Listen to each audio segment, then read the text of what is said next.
Tapi kalau di pinggir-pinggir ini sing metes biasanya itu baju. Nah, apa dipikir? Ada itu kan di pinggir-pinggir.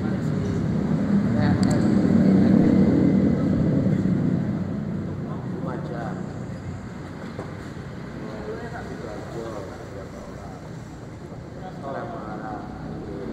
Ya. Cek, masuk. Nah, apa dipikir?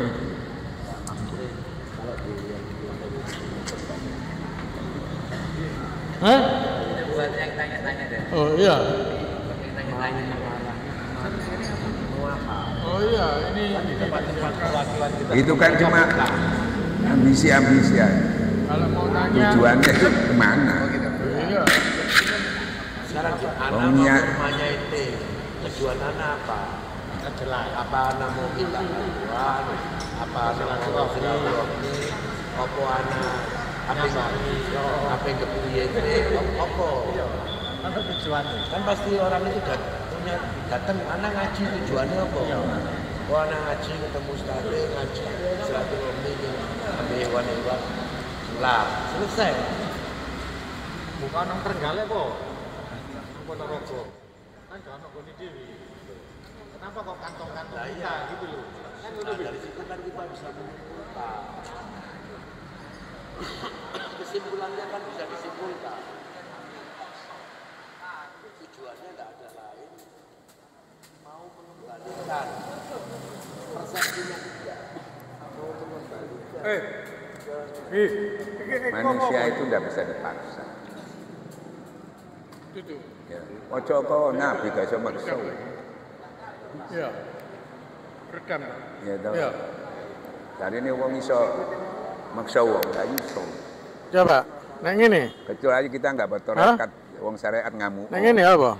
Wong hakikat itu gak Ya, ngamuk lah apa. Wong ngerti. Kita orang paham.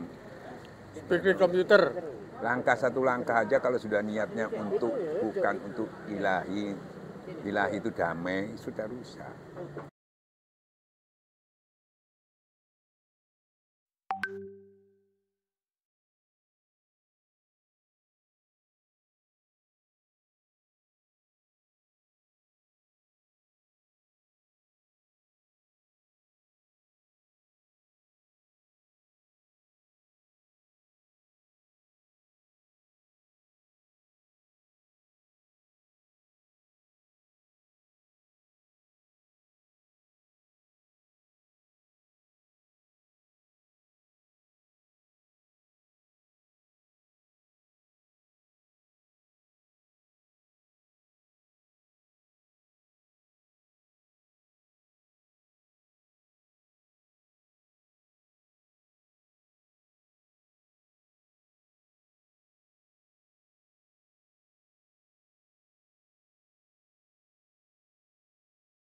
Iya.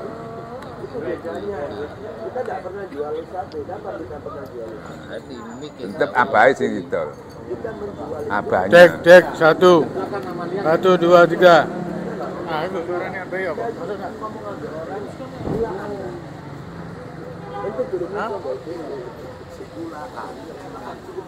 Kan ilmu, Ustaz, berbicaranya ilmu. Orang itu terkesima, tertarik karena ilmu. Bukan juga. Kena nasab. Kena nasab. Nah, di sini Ustaz. Tapi wong ahli sunnah itu rata-rata nasab. Ya melihat aksesoris balik mana? Ya nasab, tidak bisa. Ya tertipu. Itu sudah menjadi tradisi Indonesia. Enggak. Kena nasab. Jadi jangan delok bener ndai dhisik. Delok nasab dhisik. Rata-rata. Jadi bukan keilmuan, makanya pada awal aja Allah itu menata, ya toh. Ya, menata itu tadi ukurannya ilmu. Bukan nasab. Nah, malaikat mau nasab. Saya malaikat. Saya lebih baik. Ngapain kamu bikin manusia lagi berbunuh-bunuhan? Nah, terus itu malaikat nih. Setan yang ngomong, saya lebih senior kan, katakan gitu ya. Saya sumber saya api, saya apa lebih tinggi. lebih tinggi itu dulu. Nah akhirnya diuji sama Allah, diuji kabeh. Karena Allah menyampaikan aku ingin membuat manusia ini ya toh lebih mulia dari makhluk-makhluk lainnya. Lebih mulia itu standarnya apa? Standarnya apa? Allah itu mengangkat derajat orang-orang itu dari iman dan ilmunya, keilmuannya, ya toh. Dari itu makanya langsung diuji, dikumpulkan 3 orang ini, jin, ya, malaikat, Adam. Dikongkon delok iki apa? Jawaban dikasih jawab Nabi Adam toh. Nah, dari ilmu. Nah, karena kamu nggak bisa jawab, kamu harus sujud sama orang ini. Maksudnya harus mengikuti orang yang berilmu itu. Itu dulu. Nah, orang ini selalu jatuhnya ke nasab. Dia masih habaib itu nggak bisa selesai. Ojo ndelok habibe, ojo ndelok keturunane. Badhe ngomong keturunan aja delok ilmune ae. Bo habib bo enggak. Ojo didelok. Masalahnya Nabi Nuh aja ojo didelok anake. Masih sampai ngomong, "Ya Allah, ini anakku." Bayang no bapaknya ngomong bukan golonganmu. Ilmu. Allah mengangkat derajat orang itu yang beriman dan berilmu berapa derajat. Jadi ukurannya ilmu. Makanya kenapa Nabi Musa itu belajarnya suruh belajar sama Khidir. Ya toh? Ya toh? Nah, itu luas kalau dijelaskan. Banyak orang nggak bisa menafsirkan itu. Kalau saya katakan dia bukan nabi, orang-orang yang ahli nasab itu nggak mau. Nggak mungkin orang nabi belajar kepada bukan nabi. Maka untuk menyempurnakan dia nggak bisa, maka dianggaplah Nabi Khidir itu nabi. Padahal bukan. Orang yang diberi ilmu di sisi Allah. Kan gitu ya? Nah, jadi orang ini, ya toh, terus sekaligus memberitahu bahwa ukurannya bukan ilmu. Ini nabi, ulil azmi lagi. Nah, terus kebanyakan lagi orang itu kelirunya, kan gitu ya. Kalau sudah ilmunya ahli fikih misalnya, ahli tafsir yang top, ya toh, dia terkenal, dikira semua ilmu tahu. Pada sisi lain ada dia nggak ketahui. Paling banyak orang tuh berilmu, ya toh, ilmu dan sebagainya. Ilmu itu seperti misalnya Ustadz Hadi kan ngetop itu. Sekarang semuanya bisa. Tapi banyak juga yang keliru karena dia memasuki sesuatu ilmu yang dia tidak punya, tapi dia karena dia merasa harus menjawab. Makanya ada dalil tidak semua yang ilmu itu bisa dijawab, bahkan ada sama sekali nggak boleh dijawab. Dia bisa mendapatkan jawaban itu dari amalia, dari dia baru dapat. Karena itu ilmu yang nggak bisa diterima oleh orang yang hatinya membatu, nggak bisa. Dia harus riado menghancurkan itu. Padahal ini benar pun nggak bisa terima. Dia harus menghancurkan dulu hatinya, ya, yang membatu tadi itu fasik, baru dia bisa terima. Padahal benar ini. Itu di kitabnya Sir Asror itu. Seperti hanya disebutkan kenapa Suralaya itu semua pengikutnya nggak percaya, nggak mau terima kalau mursyid ada penutup nggak mau. Disebutkan itu kan kitab saya buka itu. Kalau kamu itu mokong, bahasanya nggak bisa, harus kamu mendapatkan cahaya ilmu dari sisi Allah, harus riyadhah. Jawabannya harus di sana. Sebab bukan jawabannya yang salah, hatimu yang nggak bisa masih membatu. Hancur no, duduk ilmu ini mana sing ditambah, ilmu ini sono, ente sing mokong. Nah tasawuf itu arahnya kalau sudah orang tasawuf itu begitu, wis dikayak kandani gitu, wong tasawuf mana? Itu tambah dikunci mati, tambah tidak iso terima. Karena dia sudah termasuk orang yang sombong. Dia ada di wilayah orang-orang soleh, tapi dia kok salah kan lucu. Kecuali di tempat-tempat orang yang salah dia. Ada di situ. Dia tak kaji tuh. Kesalahannya sudah di sana. Wong rame ini perkara habib apa bah turunane sapa iso dianggap. Dulu kiai-kiai itu gitu nilainya. Gak ndelok bah kon turunan nabi bangga. Ya toh, yang paling penting ini kan gara-gara 2 orang aja yang akhlaknya kurang bagus, sehingga orang mencari-cari yang nggak seneng mencari-cari akhirnya melebar kemana-mana. Sing jawab ya terlalu gegabah yoan. Ya toh, coba diem aja juga nggak ada masalah. Karena ulama dulu nggak ada permasalahan berapa ratus tahun nggak ada masalah. Itu masalahnya ini politik. Nah iya kan tercangkut macam-macam. Jadi ada isu politik besar di Makanya, negara ini. jadi memang justru itu orang yang begitu hatinya semua membantu. Maka saya berani mengatakan ahli nahu, ahli tafsir, ahli hadis, semuanya itu fas'alu ahla dzikr. Kalau dia tidak mendekat kepada ahli zikir, ilmunya ini digiring dengan nafsu semua. Quran sedikit pun tidak menambah kebaikan. Makanya terus bentrok. Sama-sama tidak digiring sama negonya ini. Jadi semua nafsu. Nggak bisa. Masih bener. Loro-loro padahal bener. Nggak iso. Karena digiring sama tidakkah kamu melihat orang menuhankan hawa nafsunya, nggak tahu.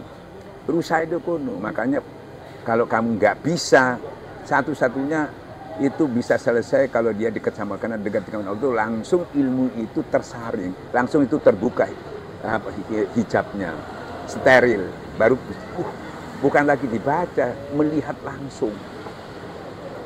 Nah, makanya kalau nggak bertorekat nggak bisa, karena nggak punya metode, nggak bicara. Dikira sudah cukup dia hafal Quran ini dan sebagainya, kan gitu ya, ilmunya cukup, keluaran Mesir, keluaran ini, punya keturunan, dikira cukup itu, padahal nggak cukup. Ya, makanya kena ayat itu, hai orang beriman, kapan kamu serius dekat kepada Tuhan? Kapan? Ya, dan kebenaran itu sudah kamu ketahui dari kitab-kitab yang kamu baca. Tapi waktu yang senggang, yang kosong, kamu tidak membuat kamu dekat kepada Tuhan. Nah, kosong itu apa? Ininya kosong. Waktunya yang di dalam tidak ada apa-apanya, dibiarkan aja. Nah, jadi ilmunya dapat, celaka dia, kata Allah. Karena ilmu yang dia dapatkan itu tidak membuat dia dekat kepada Tuhan. Nah, itu sih jadi masalah. Nah, tarekat itu membantu itu, makanya tarekat tidak buka kitab. Ngikuti guru, nggak buka kitab. Apa kitabnya? Wong cuma la ilaha illallah ta'ala zikir mujan, mau satu kitab. Ikuti orang-orang yang kembali kepada Allah untuk melengkapi kekurangan-kekurangannya tadi dari syariat ke tarekat. Nah, timbul hakikat paham. Kalau sudah paham, orang yang salah aja masih dihormati karena syiar menunggu jadi baik, bukan dipisui, disalah-salahi, bukan. Tasawuf itu gitu arahnya, watawasau bil haq. Karena orang yang salah itu bukan disalah-salahkan. Kalau dia tidak mau dibenarkan, yang penting kamu sudah menyampaikan dengan arif dan selesai. Nah, ini tersangkut dengan politik, dengan ini tambah melebar. Dan ini jadi, kita kan malu. Kasihan juga orang-orang ini kan, mau nggak mau dia itu sudah di Indonesia ini sudah seperjalanan, kehidupan sebagainya. Tapi menyelesaikannya nggak bisa. Nggak bisa. Jadi dua-duanya ini nafsu semua masalahnya. Nah, ini yang sulit diselesaikan. Jadi istilahnya sudah dijelaskan ya. Tapi orang nggak paham. Nggak pahamnya begini. Kalau kamu berselisih, kembali kepada Quran dan hadis. Jadi kalau Quran dan hadis, tidak boleh lagi kamu membawa asasorismu. Mau kamu kiai, mau kamu siapa, tidak boleh. Tidak boleh bawa Quran hadis. Dan siap hati kamu menerima kebenaran orang itu. Siap kamu menerima kebenaran orang itu. Nah, kebenaran itu mungkin dia benar, tapi belum sampai level yang muhakikin. Tapi sama Allah sesuai kemampuannya sudah diterima. Karena dia, nah kita sudah sampai di sini. Makanya kita harus arif bijaksana. Ini yang sudah muslim, yang nggak muslim aja, Nabi dilempari batu dan sebagainya masih arif bijaksana. Ya toh. Bahkan malaikat marah untuk membalas, Nabi Ibrahim juga nggak mau membalas. Ya toh. Itu dakwah itu menunggu waktu. Nah, apalagi ada dalil kalau kamu bersama orang beriman tuh sesama muslim tuh harus lemah lembut. Ya, dengan lemah lembut ya. Tapi dengan orang kafir harus tegas. Ini kita jadi terbalik. Ya toh. Nah di sini. Dan sekarang ini rusak kabeh. Ahli sunnah ini hancur. Bukan perkara Habibnya hancur, bukan. Ya tuh. dikeluarkan keburukannya, khurafatnya, ininya, sampai ke Israel. Ini keluar semua. Bayang, no, sampai Gus Dur itu ditokno aduk YouTube. Dia minta mudah-mudahan Indonesia ini bisa mengakui Israel. Sampai ngomong, nih bocor, buka di YouTube, buka lah. Nah, jadi banyak orang sekarang masuk ke Wahabi sekarang. Kenapa? Kayak pokoknya semuanya ini harus NU. Karena yang paling benar NU. Allah jangan merasa suci, Allah perintah yang paling takwa. Kan gitu ya? Tidak bisa. Tidak ada orang yang suci, gak ono. Ini seakan-akan paling terbaik. Gak bisa. Ngomong terbaik, gak bisa. Terbaik itu individu. Gak bisa kelompok lagi. Ya, gak bisa. Orang sing melok Nabi perang wae ono sing mlebu neraka. Gak bisa. Makanya kalau nggak ditasawufkan, apa yang jadi masalah? Ternyata masalahnya itu bukan kamu yang hebat itu menjatuhkan orang, memenggal kepala orang. Kamu bisa menahan amarahmu, menahan emosi. Cuma ikut tok. Makanya Imam Ghazali 40 tahun. Dia 40 tahun itu dia tidak 40 tahun itu dia dalam kondisi tidak mau taklid. 40 tahun. Dia sahabat dimasuki. Pokoknya saya nggak mau taklid, nggak mau katanya dikaji dewi. Dia masuk ke situ. Masuk ke golongan ini, masuk ke golongan, masuk dia pelajari. Nggak perlu katanya ini dipelajari. Tapi dia hanya mengatakan semuanya nggak sampai kau. Hanya dia putus asa lewat ini. Tasawuf padahal dilokno bede. Karena dia masuk aja mempelajari keilmuan.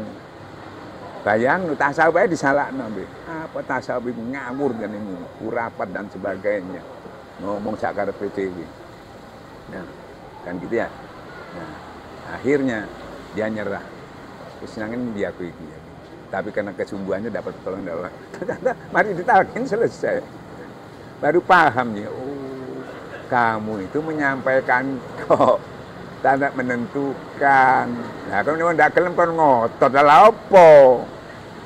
Nah, cuma nyampe no persudur, bukan hasilnya. Gitu kan mangkel enggak berhasil. Harus melok kon tak musuhi, enggak melok kon tak rusak kon usahamu, enggak melok ngene macam-macam.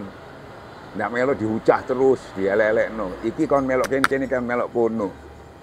Melok melok. Allah minta sesuai kemampuan kita. Nah, jadi istilahnya di situ baru terjadilah perdamaian, kasih sayang itu, tidak perselisihan. Makanya saya sering jelaskan kenapa 4 mazhab dulu itu bahkan antara murid dengan guru banyak yang beda. Kenapa beda? Karena kondisi situasi.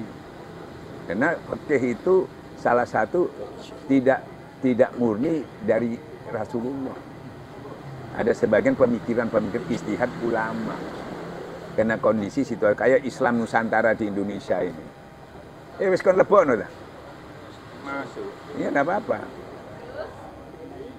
Kenapa di Indonesia sampai menerang Islam Nusantara? Ngamuk kabeh wong Arab. Kon itu kok Arab menganggap kita bukan orang Arab. Bukan masalah itunya. Jangan bicara suku. Sudah disampaikan tidak ada bedanya bangsa Arab dengan bangsa, kecuali yang tahu. Jangan bicara suku. Kalau bicara suku sudah risih sudah. Ya toh, sudah sulit kita.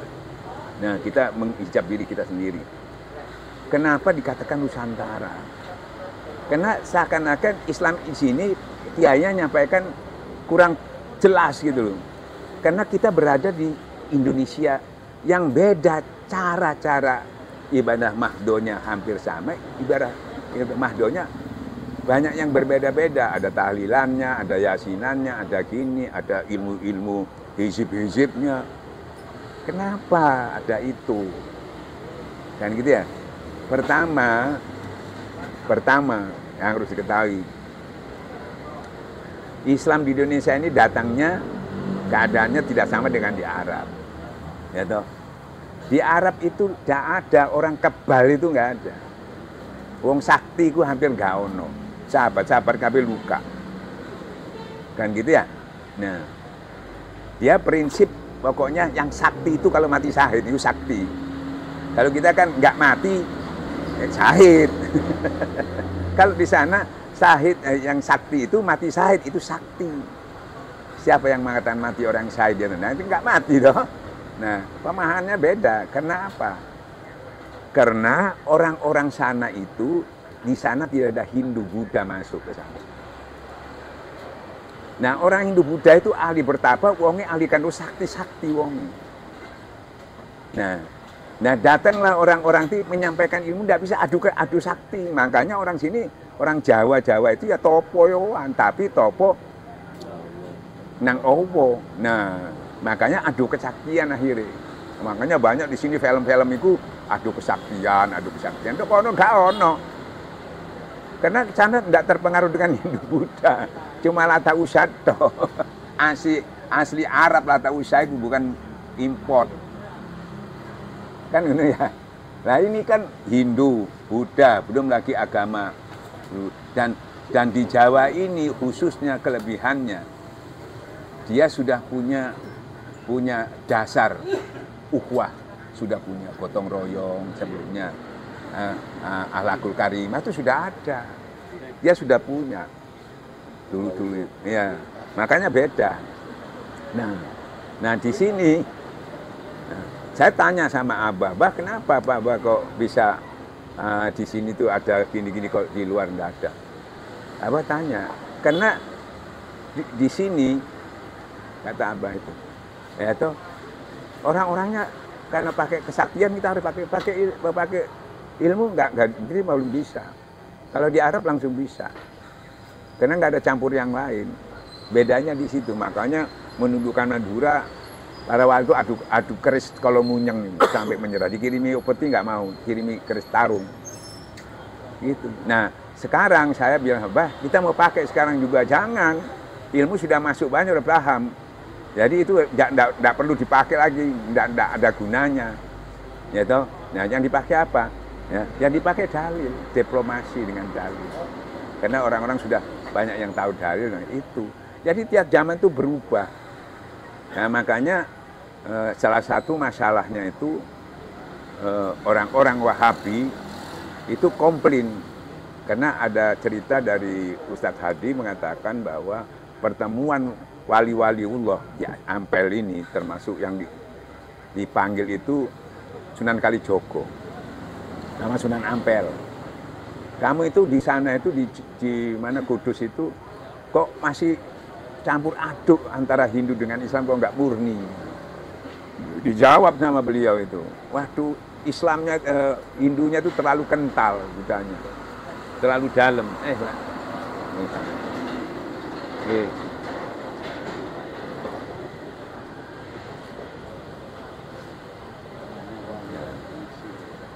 Terlalu dalam, jadi nggak bisa secepat itu, butuh waktu, ya toh. Sampai sekarang ini belum selesai kalau kita katakan secara syar'i. Masih nggak berani potong sapi orang di sana. Padahal orang Hindunya sudah nggak ada, sudah menjadi budaya, kan gitu ya. Nah, kenapa strategi dakwah ini boleh kelihatannya salah, boleh. Loh, kok boleh salah, Ustaz? Boleh salah. Melihat kondisinya biasanya budayanya dulu yang di sebagian dipakai. Boleh salah. Kok pakai kelenengan, pakai wayang, boleh salah.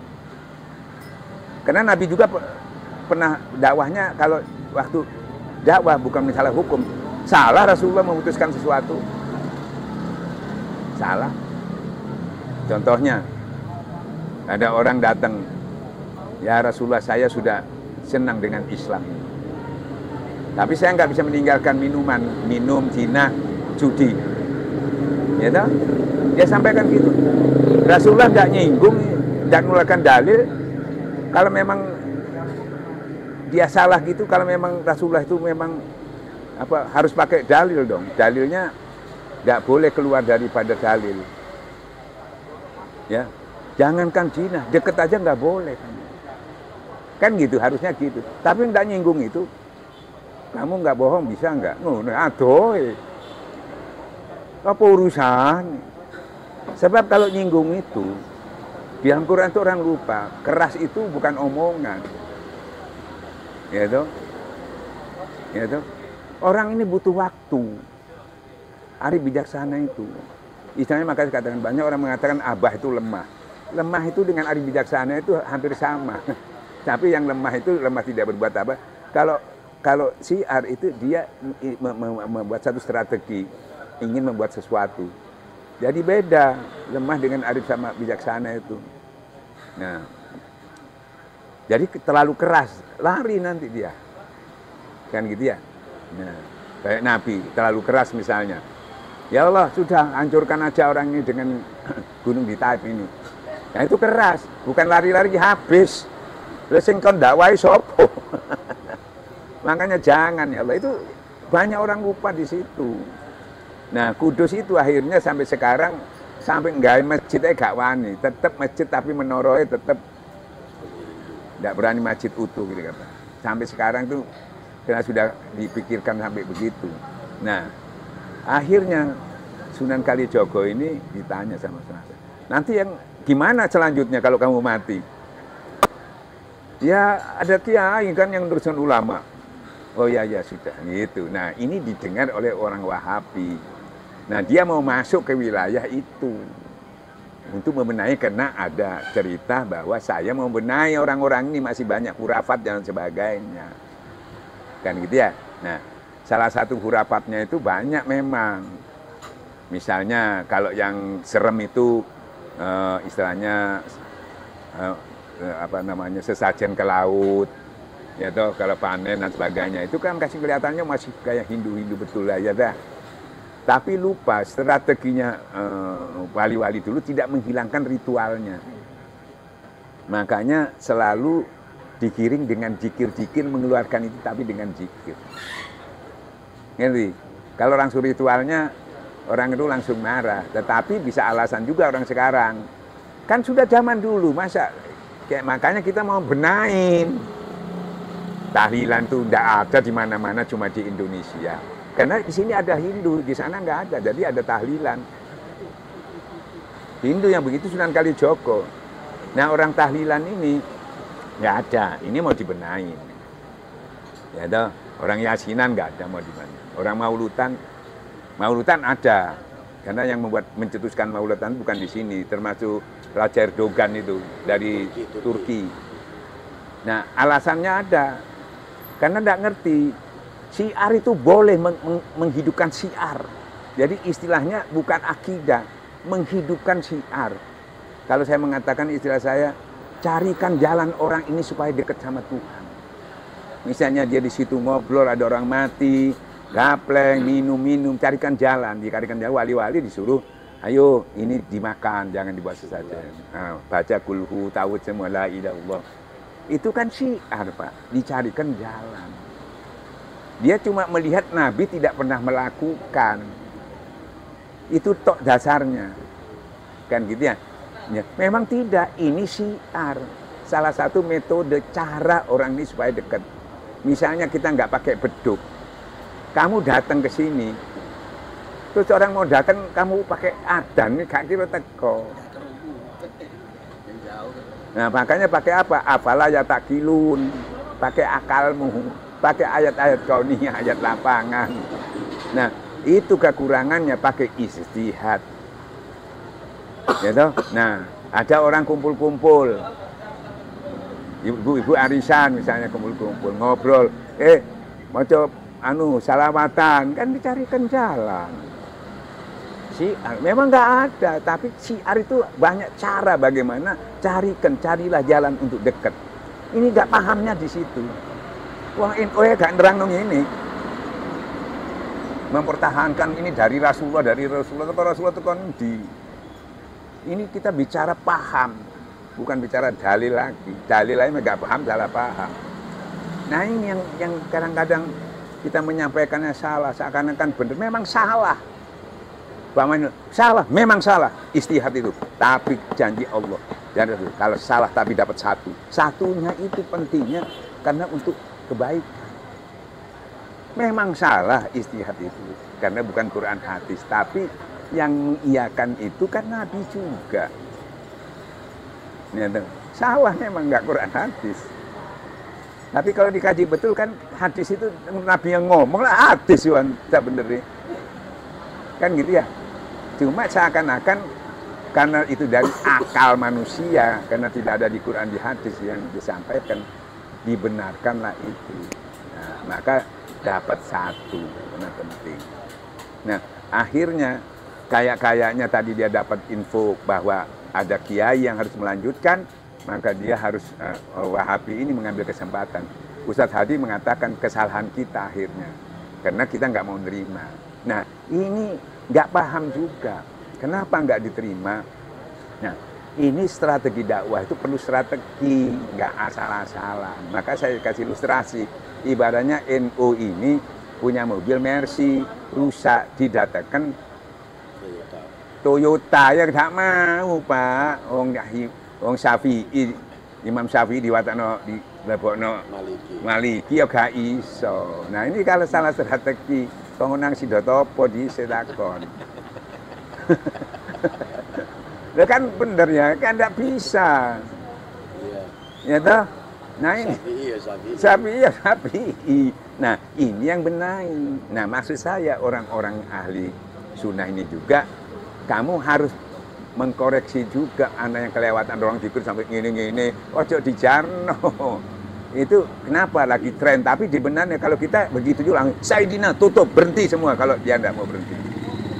Jadi fitnah. Harus ada, ini dibiarkan. Jadi seakan-akan benar ini. Nggak bisa. Jadi banyak sekali hal-hal yang tersembunyi yang dia tidak tahu. Karena ngambil ilmunya masih di kitab. Plus tambah di sisi Allah baru tahu. Makanya yang ngambil dari kitab, dia harus dapat lagi dari sisi Allah. Yaitu Riyadhah, Talqin dan Diana. Nah, ya itu sudah menikmatinya Sayyidina Syekh Abdul Qadir, terkenal Imam Ghazali, sudah merasakan itu akibat dari dia tidak mengambil di sisi Allah, akhirnya ujung-ujungnya kalang kabut. Padahal 40 tahun dia menyelidiki itu, dia dapat. Mereka terus. Sampai akhirnya dia menyalahkan semua. Gak ono sing salah. Salahnya itu, ya, dia tidak meningkatkan pelajarannya. Ngerti? Sebetulnya benar. Tapi karena tidak meningkatkan pelajarannya, nggak kafah, ya nggak sempurna aja, tapi nggak salah. Nah, kalau nggak salah, dia bikin masalah. Kalau dia nggak paham, ya tahu? Karena dia merasa saya sudah cukup di sini. Oh iya, betul.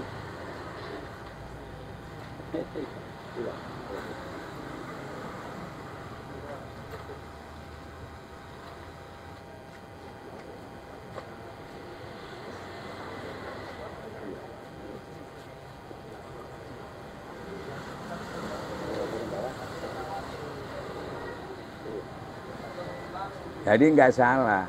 Sekarang gini, kamu SD, nggak sampai SMA, yaitu dia melakukan apa yang didapatkan di SD itu, Pak.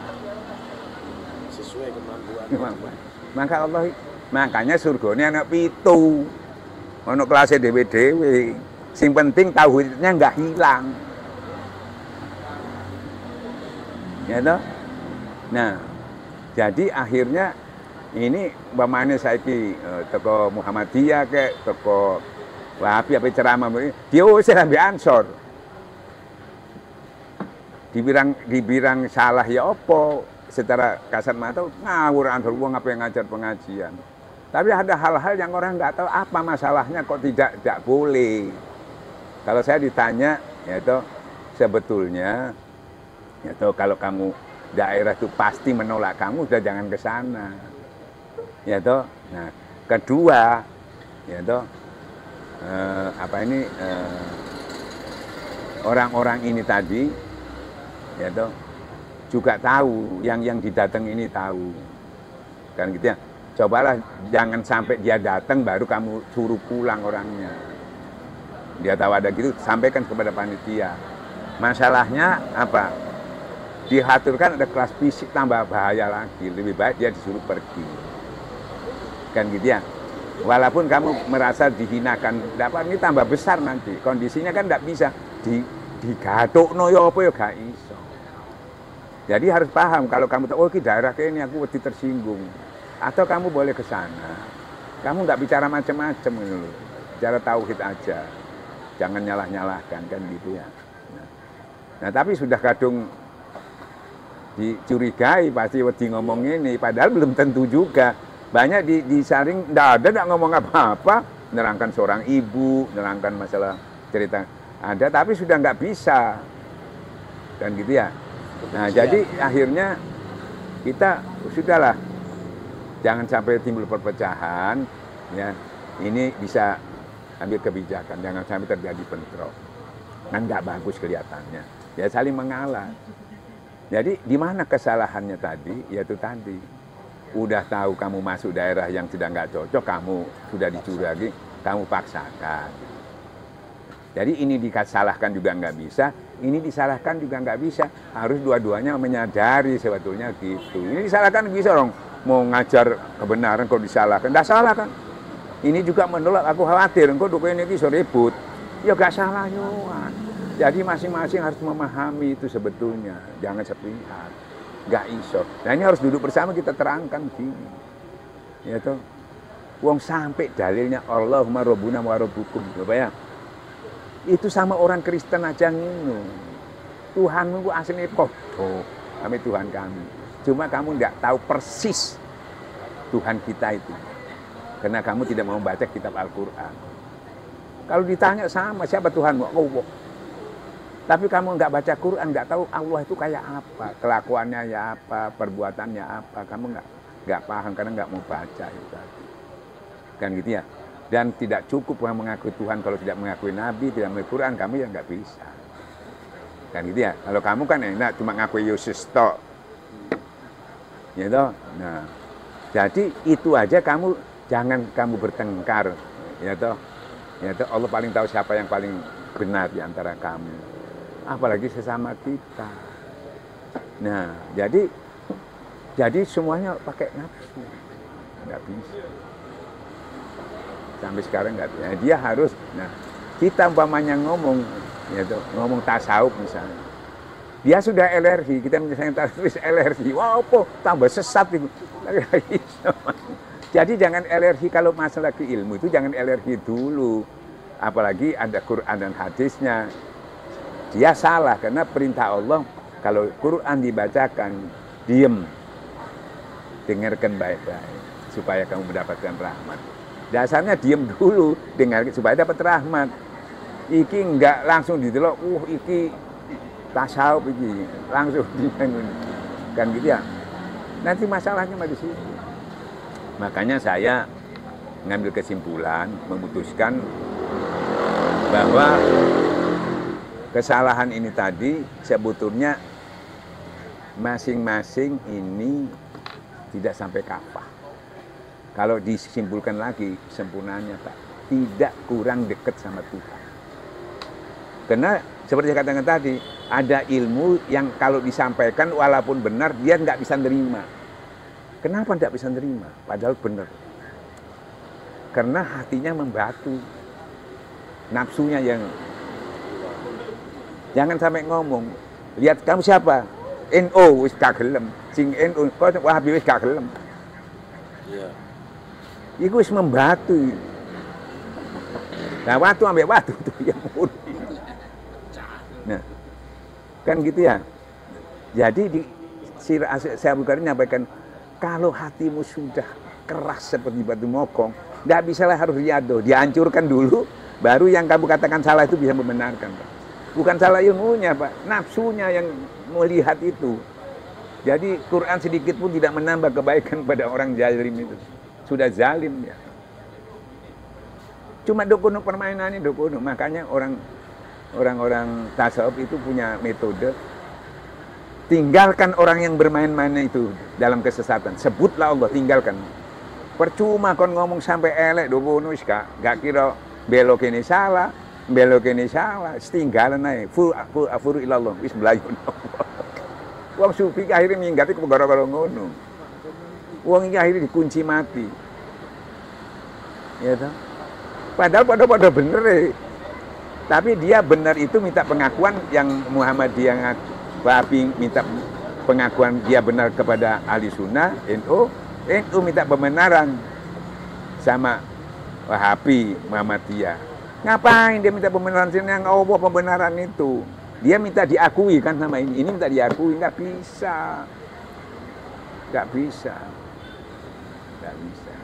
Maka saya katakan yang paling penting dasar ilmunya.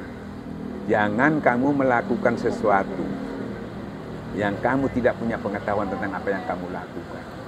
Kamu diminta pertanggungjawaban pendengaranmu, kamu akan dituntut sama Tuhan. Nah sekarang saya bikin ilustrasi, umpamanya ditanya orang Muhammadiyahnya, wah, kenapa kamu kok ngilokno wong Ahli Sunnah, bid'ah, tahlilan, apa itu? Ya saya mengikuti Nabi tidak pernah melakukan, dasarnya Nabi menyampaikan, barang siapa mengikuti sesuatu yang aku tidak pernah melakukan, itu bid'ah, ya saya kan benar.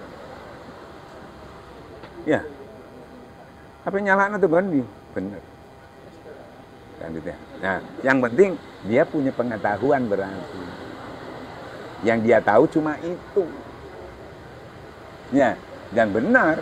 Karena Nabi memang nggak pernah melakukan. Makanya orang itu sebetulnya kalah kalau hujah sama dia. Kenapa? Kalau orang-orang Wahabi, dia punya hujah untuk menghujah dia. Alasannya ada. Kamu bid'ah, Nabi tidak pernah ini, Nabi kamu lakukan. Lah kamu membiarkan dia pakai apa? Gak ono. Ayo, cuma ngeles tok pun. Ya dia ngilokno wong mawutan, dia cuma ngono tok. Tapi hujahnya nggak ada. Apa hujahnya apa? Menyalahno ndi? Bener iso nyalahno. Gak iso nyalahno apa. Kalau dia bisa nyalakan, Nabi tidak pernah melakukan yasinan, tahlilan, tidak pernah. Bener kan? Ya bener. Lah kan Nabi hujahnya nyalahno berarti apa? Paling dia nyalahno, ya kita sering dihina-hina, yasinan itu tok. Saya tahlilan nggak boleh, orang sesat, ikut tak. Ya. Nah, iya toh. Nggak ada dasarnya dia menghujah saya. Kalau ini punya dasar. Nah itu, nah jadi karena orang ini minoritas, ini mayoritas ya, ini nggak kendel-kendel amat. Kalau ini penuh sembelih yo. Ya kan nggak usah doa, ojo. Ayo wong munggah haji ya. Ya itu. Ya apa kon saiki? Kon wara imamnya enggak saudara senang enggak situ. Lah kon do haji kon imamnya sapa? Itu siapa kon? Enggak sah kon. Ayo apa sembarang dundi kon. Ojo ngomong sembarangan. Kok wis do kono kon harus jadi Wahabi kon. Buktine kon zikir gak wani kon. Kene zikir meneng-meneng di hura. Kan gitu ya. Karena dia mayoritas di sini juga kamu enak aja gusur-gusur orang ya. Ojo bukan menang-menangan, bukan. Coba di Saudi. Ayo. Coba kepingin dulu. Ayo kan ojo sembayang jadi imamnya gasa me Wahabi. Nah. Entek kan kayak jurus ngono tadi deh. Ini bukan untuk menang-menangan, ini kita bicara ilmu. Enggak boleh ada yang tersinggung. Nah, sekarang yang penting orang NU juga punya alasan.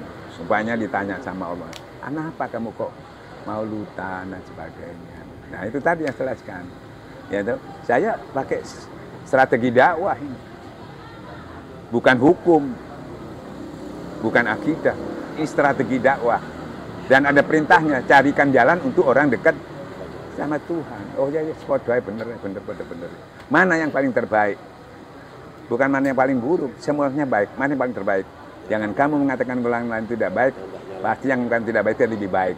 Jadi kamu bukan tidak baik, dia yang mengatakan salah dia lebih baik. Nah, ngono. Jadi nyerang ngono, jadi gak ono sing dijatuhno. Kan gitu ya. Nah, jadi istilahnya orang-orang ini tadi, makanya siarnya orang-orang dulu itu salah semua, kelenengan, pakai wayang, macam-macam acara-acara ritual itu diisi dengan bacaan dan sebagainya. Nah, terbawa jadi budaya.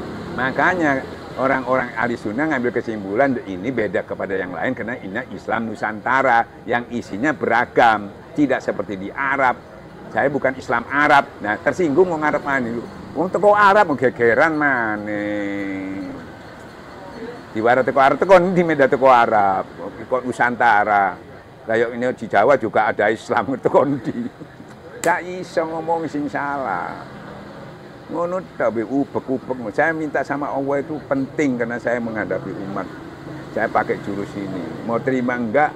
Tidak masa bodoh. Yang penting saya menyampaikan kepada Iwan saya bisa paham. Jadi kita ini mau ke sini nggak ada masalah. Mau kumpul iki. Wis seru kelasmu iki aku iki. Lakum dinukum waliyadin. Ngomong aja kita kerjasama bukan lintas agama lagi. Lintas agamanya bukan membicarakan agamanya, membicarakan sosialnya. Iki lintas agama ngomong agama. Kono menangan akhirnya. Kini rada sungkan, masalahnya ekstrim omongnya wong Islam iki. Orang kafir itu masuk neraka ngono. Kan ekstrim. Wong kono gak ono wong ngapain ngomong Islam kafir gak iso. Nah iki ono dalile. Akhirnya untuk bahasa basinya diganti ojo kafir non muslim ngono. Rusak kabeh Quran dirubah. Kan maunya supaya nggak ewuh pakai ewuh non muslim. Tapi kono mengelokno kene wani. Saya ini tidak pernah ngilokno orang Islam, kok kita ini di kafir-kafir kan nih. Kita ini selalu berbuat baik, kasih sayang. Tapi ngomong apa, Pak? Orang saya dilokno kafir lah, walaupun rokok lah. Gimana katanya orang Islam kok sekasar itu? Kita nggak pernah kasih sayang, apa Pak? Akhirnya mustahiku duduk mlebu gereja sing dia ngomong bahasa basi. Pura-pura. Wis aja ngomong, lakum dinukum waliyadin. Wis saiki ngomong soal itu akeh wong larat ayo urunan ngono. Ya. Ngomong sosial ae lah apa ngomong agama. Mungkin gak katemal tersinggung masing-masing. Ngomong sosial. Iya, Pak. Beda. Kita juga bantu orang kafir boleh. Wong perang ana sing luka, ana sing ditaun oleh langsung dianiaya. Ono aturane ya, Pak ya. Lagi ndak bumbung cewek pecah lagi. jadi nafsu dulu kan gak iso. Makanya tasawuf itu, makanya kebetulan Wali Songo itu orang tasawuf, jadi iso ngomong uwong. Tidak ada ketersinggungan dengan orang Bidunda itu enggak, tapi kesinggung. Karena dia lihat akhlakul karimah, nyantuni, sosialnya yang diutamakan. Tahu-tahu menewang buka lawang ono beras dukun. Nggak perlu nengok toko aku, enggak. Monggo dia tahu ini sopo iki. Penasaran wong iku. Goleki sopo iki. Kok cek hebate wong. Goleki lho. Moro-moro ono iwak dokono. Kan kasih sayang dulu, Pak. Santunan itu kasih sayang. Iki langsung kayak dalil. Makanya kita sahabat itu dengan kasih sayang dulu. Bahkan kita memulai satu semua dengan kasih sayang. Bismillahirrahmanirrahim. Itu kasih sayang dulu.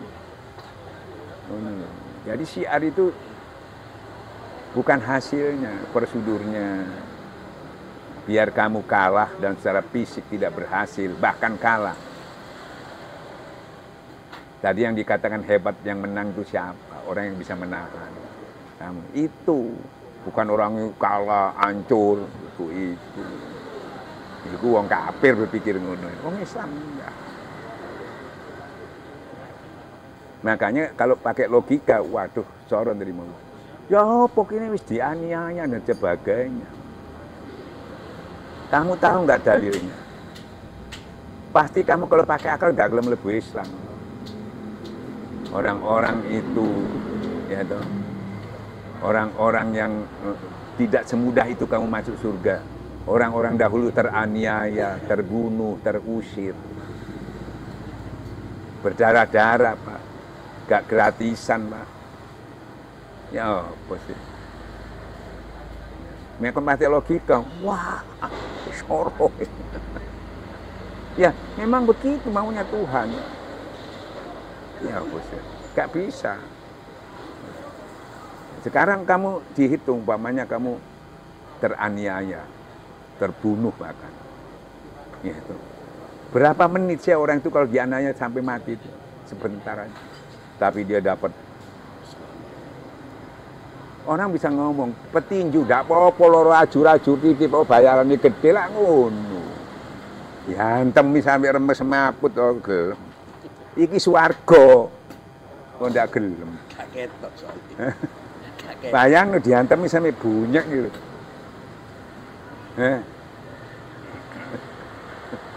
Janji ini cuma duit piro, iki swarga ya. Gak ketok. Nah, itu. Harus diketokno dhisik. Nah, kenapa? Dia nggak kenal sama Tuhan, istilahnya nggak kenal sama promotornya, tidak yakin, propagandanya. Dia nggak berani. Iklan-iklannya nggak dipercaya. Nggak dipercaya. Nah, ini kan makanya Allah merusak sakwasangka hambanya. Nah gitu. Jangan kamu kalau sudah percaya, anginnya sudah kita dapatkan. Di kuburan kita sudah dapat tamannya. Sampai baru sana baru surganya. Kan gitu. Balik semua ini ke talqin tadi. Nggak ada. Masalahnya singgiring itu sopo. Saya mentakwilkan ya, wal asli demi masa demi waktu. Per detik hitungannya wong itu. Harus punya nilai. Manusia rugi kecuali yang beriman beramal soleh. Nah kalau sudah ini dipenuhi baru dia bisa menyampaikan kebenaran dan kesabaran. Ini saya waktu di Bali di tempatnya Masjid Muhammadiyah itu takmirnya itu di rumahnya kita diundang wal asri. Nah apa kan ngerti apa ngerti. Ya waktu demi masa waktu sholat waktu apa kan per detik. Nah makanya torekat ini mengambil dasar itu supaya nggak rugi. Apa yang pertama kita punyai? Wal asli masa di masa rugi kecuali orang yang beriman dulu. Nah torekat sudah membantu kita jadidu imanaku sudah. Ini imannya dulu bukan ilmu macam-macam dulu bukan. Butuh ilmu di An-Anfal itu kalau diteruskan bukan ilmu dulu, iman dulu. Sudah ada nyambung, ada getaran, disampaikan ayat-ayat Allah baru ilmu. Ya, ilmu diterima sama iman, ilmu diterima sama nafsu, digiring dengan nafsu lagi. Quran sedikit pun tidak menambah kebaikan kecuali yang kena goblah lupa kepada Tuhan. Sing giring sopo, kok nyekel pedang, kan gak nafsu sama gak imannya beda. Aja nyalano pedangi. Ya. Kon dia kayak kedudukan jadi presiden, ojo nyalakno kon duduk no kono. Allah juga yang mentakdirkan kamu duduk di situ, tapi kamu duduk di situ pakai nafsu yang kamu pakai menyelesaikan masalah pakai iman. Masalahnya cuma di situ. Jadi jangan menghina zaman, jangan menghina kedudukannya dia sebagai presiden. Cara kerjanya yang dihinakan. Karena itu takdir Tuhan dia di situ enggak mungkin. Aku yang punya kerajaan di langit dan bumi, aku memberikan kepada yang aku hendaki. Aku jangan aku. Jaminnya aku yang membuat. Ya cuma dia menggiring pakai apa ini. Karena tadi yang pertama Allah mengangkat berapa derajat orang berilmu. Nah dia pakai ilmu enggak, ternyata pakai nafsu. Ya sudah. Dihinakan dia. Kan gitu ya. Nah jadi imannya dulu tadi. Ya untuk dia enggak rugi imannya dulu. Kita punya metode. Orang lain enggak punya metode. Bukan imannya dulu, ilmunya dulu. Padahal di surat Al-Anfal imannya dulu, setelah imannya bagus baru sampaikan ayat-ayat baru masuk. Jadi prosesnya ini banyak yang nggak tahu, aksesnya ini. Mulai lewat dari mana? Langsung cinta, langsung ikhlas. Imannya dorong di benek. Wis disindir. Dalam surat orang-orang Badui itu datang mengaku beriman. Zaman Rasulullah sudah ada. Ya.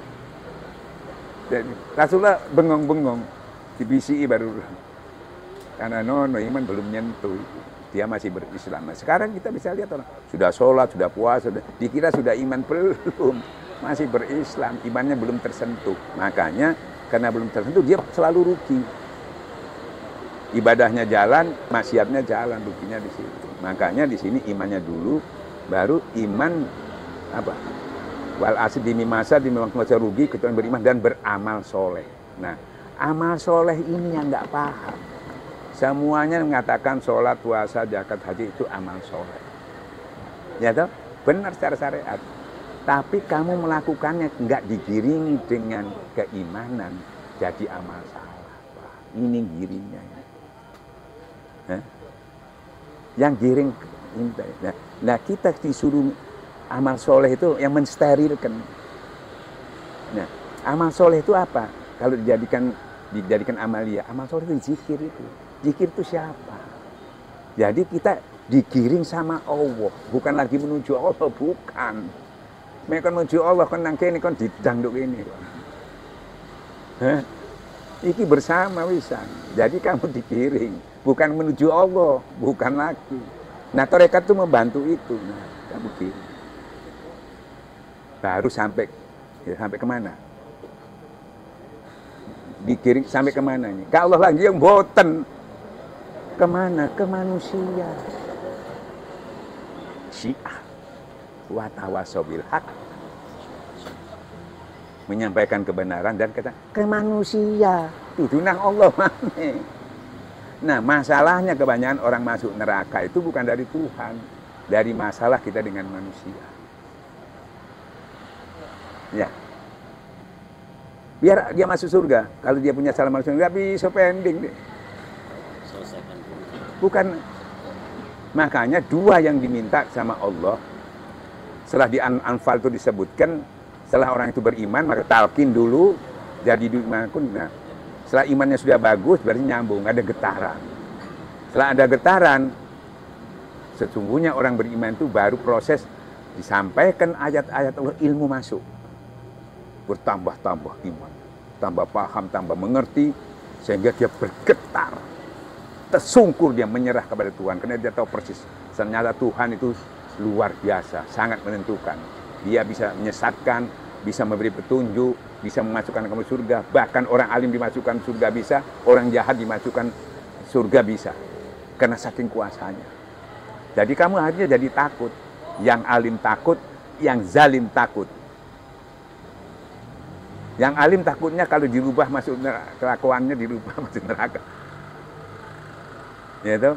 Nah, jadi semuanya itu. Nah, setelah itu sudah dia tahu persis siapa banyak sopo Pak Ustadz Suri ke sopo.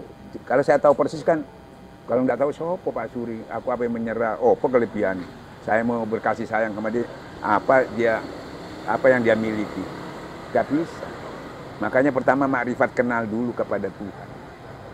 Makanya kita ditalkin juga usul dulu supaya kenal makrifat, supaya tahu persis yang kamu sembah. Nah, orang yang nggak tahu, kenal persis cuma dapat berita aja.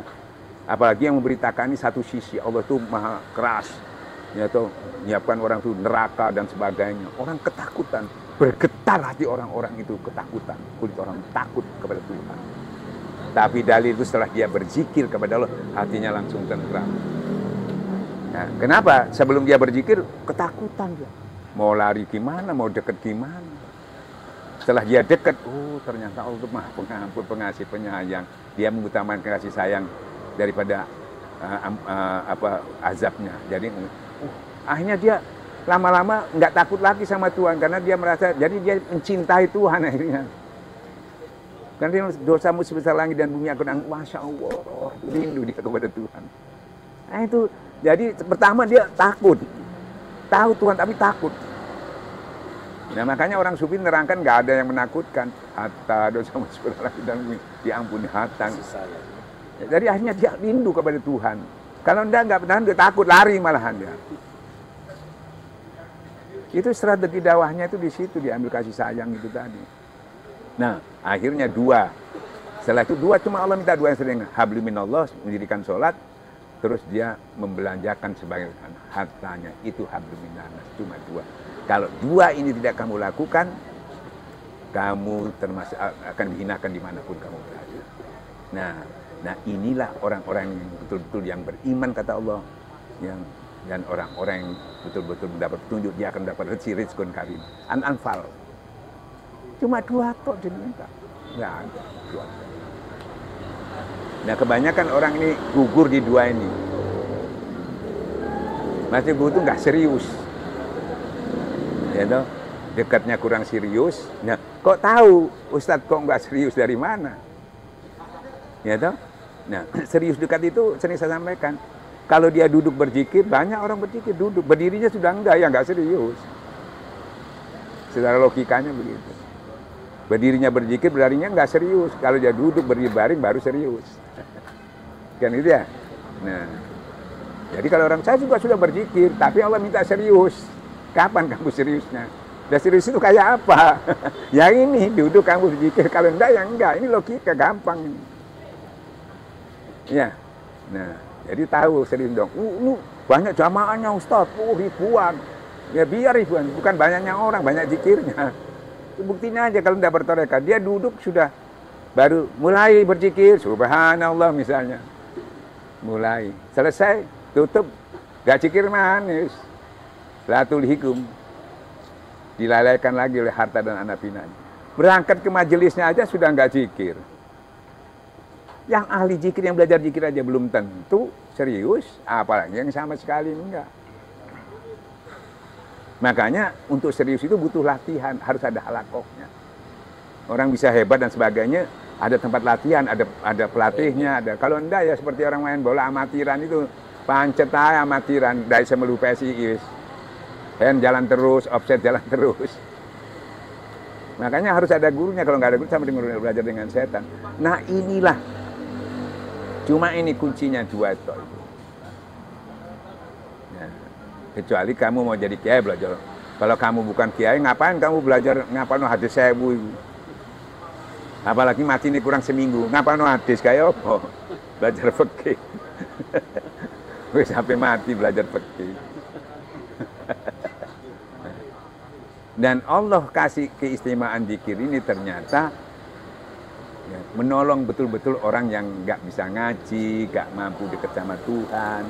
Maka dikasih yang paling mudah. Loh kan harus baca Quran. Nah makanya justru itu kalau orang nggak sempat, nggak bisa, kan tidak semua orang. Yang nggak bisa gimana? Kan nggak ada loh. Bisanya juga dari Allah. Maka Quran itu diekstrak, jadi zikir. Nah yang mengekstrak Quran itu harus kiai. Nggak boleh orang biasa. Gitu loh. Dan nggak bisa orang biasa. Jadi sampean tidak boleh. Oh gini. Terus.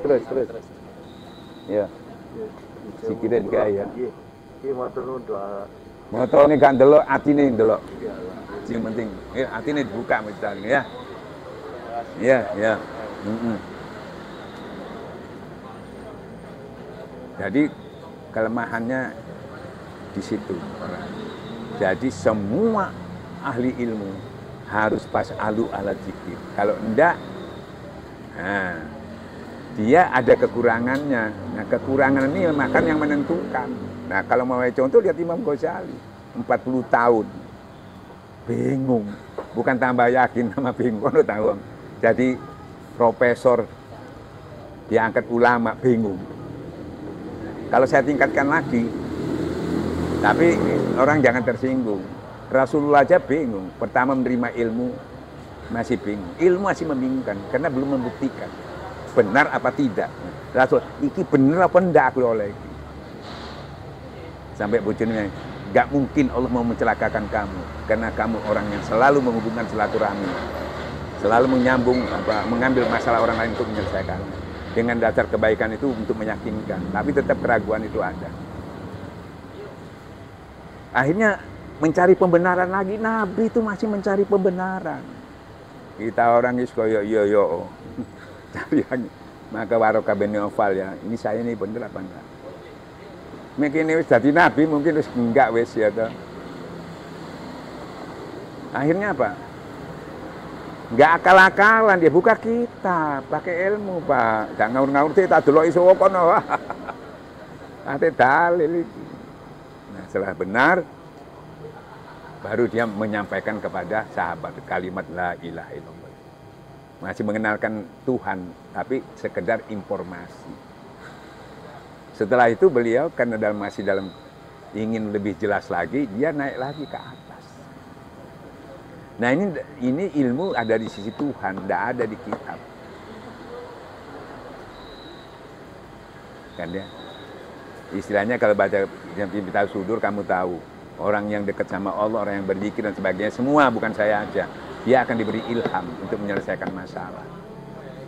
Nah itu dikatakan ilham itu satu pertolongan Tuhan, ya toh, bahwa Rasulullah itu ternyata kembali lagi ke sana. Dia naik ke bukit itu bukan 15 tahun di situ, bukan, dia turun naik, tapi lebih banyak di sana. Nah terakhir dia ke sana untuk menyempurnakan. Kalau tadi dia awal itu disuruh membaca, Iqra, suruh baca. Yaitu, dia tidak bisa membaca, yaitu buta huruf. Nah, dikasih pinnya. Makanya saya katakan pin passwordnya. Ibarat HP, kalau kamu tidak tahu passwordnya, program itu kamu tidak bisa baca, walaupun ada programnya. Begitu juga Rasulullah waktu itu, baca nggak bisa, nggak punya passwordnya, nggak punya pinnya. Hanya dirangkul malaikat, dibisiki dia, sebut-sebut nama Allah. Nah zikir. Jadi kuncinya itu zikir. Makanya apa buat kita kunci pembuka dada itu zikir. Dibuka, teleng. Ternyata isinya la ilaha illallah. Informasi dulu Tuhan. Kamu kenal siapa Tuhan itu, informasi Tuhan itu maha kuasa dan sebagainya. Tapi cuma mendapat ilmu yakin. Belum hakul yakin, karena belum menyaksikan. Akhirnya dia ragu-ragu kan, turun itu masih. Nah setelah itu balik lagi dia. Kalau awal tadi diajarin langsung dari malaikat, kalau ini nggak bisa karena ngambilnya di sisi Tuhan, ilmu yang di sisi Tuhan. Nggak bisa malaikat ikut, kena langsung berhadapan. Terbakar tuh malaikat kalau dekat sama Tuhan. Makanya semua makhluk di dunia termasuk malaikat itu tidak bisa dekat sama Tuhan. Tidak berzikir, cuma bertasbih, cuma memuji Tuhan. Kalau dia dekat terbakar dia. Nah ini juga banyak masih yang dikira baca subhanallah, alhamdulillah, wa la ilaha illallah akbar itu zikir, bukan itu memuji Tuhan. Makanya pakai mulut. Kalau mengingat Tuhan ya pakai hati, beda. Kan gitu ya. Nah, jadi kalau kita berzikir, misalnya gini, kamu baca Bismillahirrahmanirrahim, minum, kamu puji Tuhan itu, dapat pahala. Ya toh? Nah, kamu memuji Tuhan karena kamu baca. Tapi lebih dalam lagi, kalau kamu nggak baca pakai hati, kamu ingat kepada Tuhan. Ya, baca sama ingat tinggi mana? Ingat. Kalau ingat langsung nyambung. Kalau baca nggak nyambung. Baru lampu ini gelap, nyambung nyala dia. Langsung pinnya ceng keluar dia. Langsung jelas bisa melihat, menyaksikan. Cara kerjanya gitu. Langsung dia, ya Allah, lihat aku. Maksudnya suruh mengenal Tuhan, ma'rifat kepada Tuhan. Tadi kenal dari pengetahuannya. Lihat aku. Dia menyatakan kalau tadi saya buta huruf, sekarang saya buta hati. Gak bisa melihat engkau. Karena ini yang buta bukan mata hatinya. Nah, dikasih langsung dari Tuhan. Bagaimana cara membuka hati itu? Hadirkan Tuhan dalam jiwamu. Dari hadirkan hati dia bisa melihat Tuhan. Melihat itu merasakan. Ya toh. Nah merasakan itu lebih daripada melihat. Kalau kamu melihat ini apa? Barang oh ini susu. Belum tentu. Kamu minum, kamu rasakan baru tahu persis. Ya toh. Nah, maka kata orang Jawa roso ing roso. Nah setelah itu dalilnya turun untuk diajarkan kepada manusia ihsan. Kalau kamu tidak bisa melihat Allah, kamu harus merasa dilihat. Ya, seperti sekarang ini SCTV. Kamu tidak melihat direktur itu di situ, tapi kamu lihat CCTV-nya, enggak lihat, tapi kamu merasa dilihat. Seperti itu ya. Nah, seperti itu. Nah, setelah itu dia bisa melihat Allah tadi, baru dia bisa ma'rifat kepada Allah, namanya ihsan. Dia kenal sama Allah sudah. Dia tahu persis Tuhan itu. Nah setelah dia tahu persis Tuhan itu baru dia dikasih tugas turun. Nah makanya kalau orang tidak kenal sama Allah, ya toh kurang dekat sama Allah. Kalau dia tugas Pak, kebanyakan jadi ulama juga, ilmunya sempurna, karena tidak digiring dengan Tuhan, yang digiring sama nafsu. Maka apa? Ya toh ada istilah teroris. Ada istilahnya orang itu kasar, bertengkar, Karena hatinya ini membatu. Jadi kurang dekat aja sama Tuhan kesimpulannya. Jadi yang giring nafsunya, yang membatu. Tapi kalau digiring dengan keimanan, Quran itu jadi obat, jadi petunjuk, jadi penawar. Tapi kalau digiring dengan nafsu, sedikit pun Quran tidak menambah kebaikan. Karena zalim. Zalim kepada dirinya sendiri, zalim kepada Allah. Nah, dia turun. Dengan turun itu, dia sampaikan kepada sahabat lagi. Kalau tadi ilmu, sekarang ritualnya disampaikan. Sekarang itu spiritualnya. Spiritual itu yang zikir di dalam, yang dipakai dekat sama Tuhan. Tawaju, mujahadah. Itu yang diajarkan. Di mana ngajarnya? Di Masjid Sufah. Tempat berkumpul orang-orang itu. Termasuk Abu Hurairah berkumpul di situ. Itu hampir 10 tahun itu. Nggak main-main, membersihkan, memahami. Setelah sampean Mi'raj, baru turun perintah rukun Islam. Jadi ihsannya sudah bagus, dia sudah menyaksikan Tuhan. Orang-orang ini tidak diajari ilmu lagi, bukan la ilaha illallah lagi, bukan. Tapi membuka hatinya untuk menyaksikan Tuhan langsung. Jadi nggak pakai kitab, makanya orang tasawuf itu nggak pakai kitab. Ini buka hati, bukan buka kitab. Makanya kok nggak pakai kitab? Wong cuma alatnya cuma zikir, nggak pakai kitab, ngapain? Kalau ini hukum dan sebagainya, ada khilafiyah dan ini nggak ada. Nah setelah itu diajarkanlah orang-orang, dilatih jiwanya. Untuk apa? Mengalahkan nafsunya dulu sebelum mengalahkan orang lain. Karena katanya yang paling hebat itu bukan menjatuhkan orang, menjatuhkan menahan marahnya. Nah, bagaimana kalau sudah membawa misi Tuhan marah-marah, murang-muring, ngebom anak sini, mesu anak sini dan sebagainya. Ya toh? Makanya jangan heran. Orang-orang itu nggak salah, ilmunya sama. Quran juga, hadis juga. Ibarat orang bawa pedang, ini beriman, ini pakai nafsu, beda bawanya kemana. Sama-sama pedangnya, ya. Seperti itu. Nah, makanya ada ulama ulama jahat itu begitu. Udah kelihatan, karena yang dibaca sama, yang dipelajari sama. Nggak ada di situ campur buku Hindu, Buddha, nggak ada. Semua Quran hadis. Nah, setelah 10 tahun, ya tuh, ihsannya sudah, ihsan ini menimbulkan iman yang kukuh. Baru, setelah imannya sudah kukuh, baru turun rukun Islam. Sholat, puasa, zakat. Tinggal apa? Perintah itu disampaikan bersahabat langsung sami'na, saya dengar, saya laksanakan. Karena sudah komplit. Fondasinya sudah bagus, tinggal membangun ini tadi.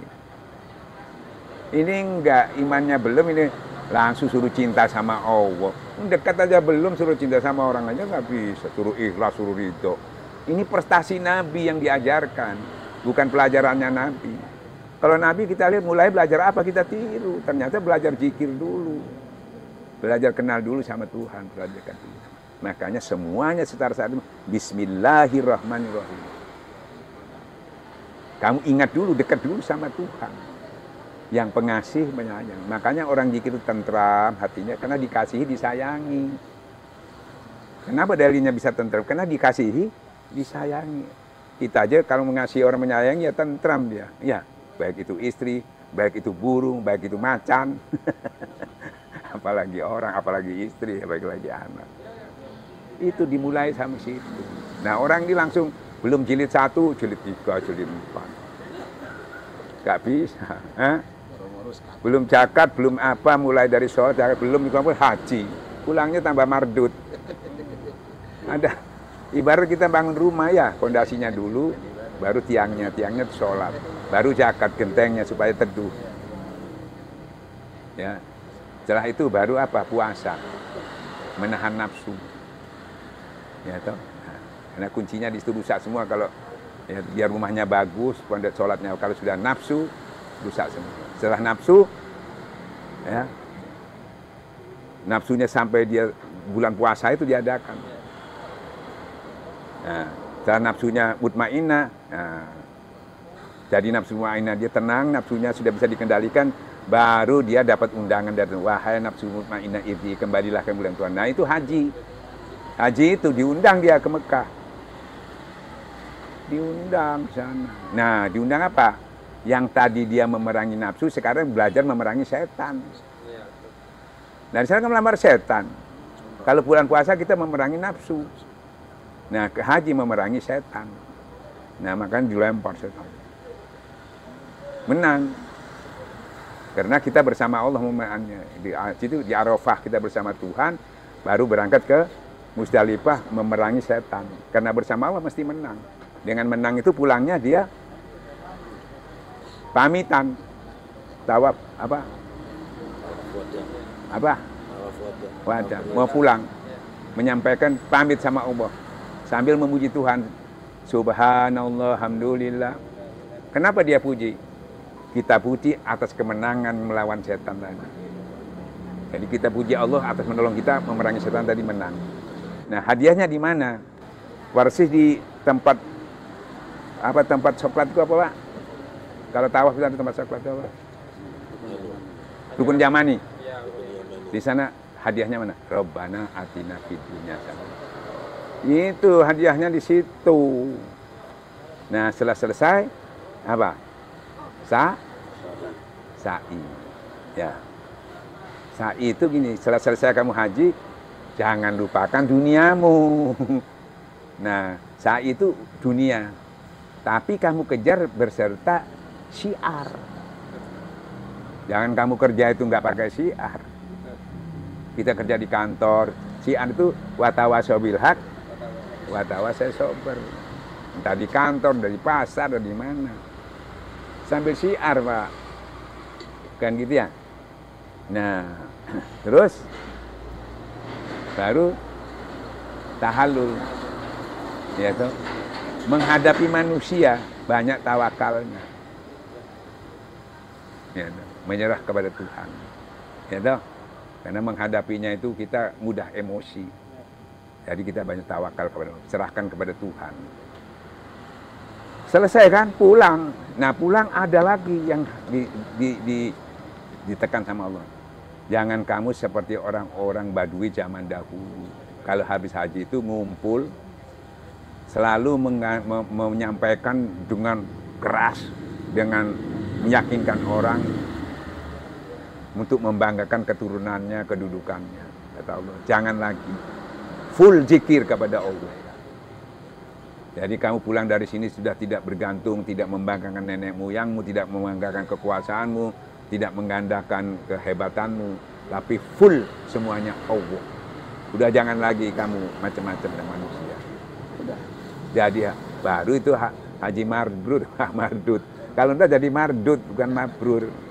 Ini persyaratan ini nggak bisa orang asal-asalan itu berilmu itu. Jilid 1 baru lompat jilid 3, jilid 5. Jadi harus istiqomah, konsisten. Nah, ini butuh kesabaran. Makanya pakai ulama, kita bukan orang pondok pesantren, kita cari ulama yang menuntun. Bukan yang beli pelajaran. Kalau pelajaran sampean harus pinter, nggak pinter sampean nggak bisa. Orang belajar tuh kalau nggak pinter, sekolah aja kalau nggak pinter suruh pulang. Nggak dinaikkan kelas. Tapi ini ulama yang menuntun. Kalau dituntun biar picek sampai. Biar buta. Makanya orang-orang penuntun ini, para wali-wali itu semuanya bisa masuk. Yang gendeng, yang ngedan, yang sembarang, yang bodoh. Masuk semua. Kalau di sekolah pinter, dites bodoh nggak bisa. Oh, nakal nggak bisa masuk. Nah itu bukan dikatakan penerus anbiya mursalin, bukan itu.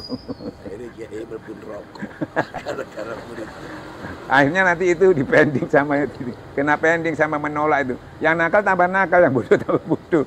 Nanti dia di sana dipending sama orang-orang itu kalau masuk surga. Saya sebetulnya nakalnya cuma 50%, gara-gara ditolak ya tambah nakal, tambah terjadi termasuk andil membuat dia nakal. Dituntut begitu. Kalau sikapnya orang tua kepada anaknya. Orang tuanya masuk surga, anaknya masuk neraka, dia pending. Saya masuk neraka karena saya nggak dididik agama, saya nggak ngerti. Kalau kiai, masyarakat. Itu. Nah, tarekat itu membantu itu. Jadi orang awam pun jangan minder, jangan apa, cuma ikuti. Ilmunya cuma 2 tuh, zikir jahar, zikir hobi, hataman sama manaqib, selesai. Ziarah. Semuanya cuma duduk santai aja. Nah, cuma harus diseriusi gitu. Nah, serius tadi katakan itu berupaya meseriusi mengikuti. Kenapa? Kita nggak buka kitab. Kalau buka kitab tambah ilmu. Ya toh? Ya, ilmu lagi. Kita enggak. Pengertian kita, barang siapa mengamalkan yang dia ketahui, kalau orang syariat nanti kamu diberi tahu. Kita bukan diberi tahu yang tidak tahu. Kita diberi yang kita tidak memiliki, kurang keyakinan, kurang